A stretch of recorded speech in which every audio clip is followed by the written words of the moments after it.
Hello, in this video I will show you how to install XAMPP, step by step. First we go to Google search engine. There we write XAMPP and we put search. Once we are there we are going to select the first option that says XAMPP installer.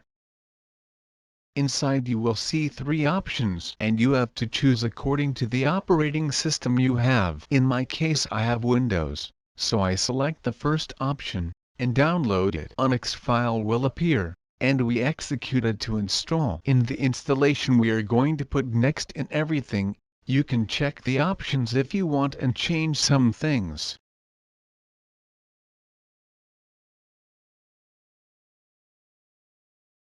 After that, we should get to this part, and there it is being installed on the computer.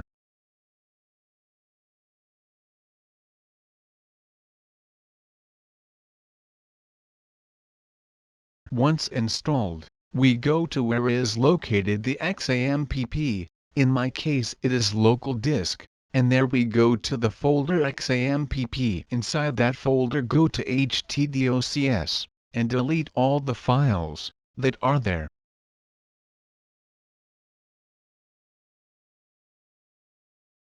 Then we go back to the XAMPP folder and click where it says XAMPP control. We run it as an administrator.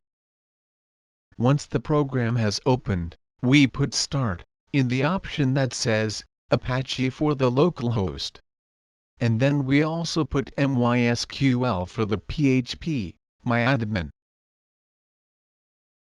Once that is done we go to our browser, and to see that it works we put localhost 80/PHPMyAdmin to see the databases. And to see the websites we put localhost 80/ the folder or file we want to see. 80 is the port that is configured by default in the XAMPP. You can change it. For that, you go to config, then service, and port setting port, change the value of the main port. That's all.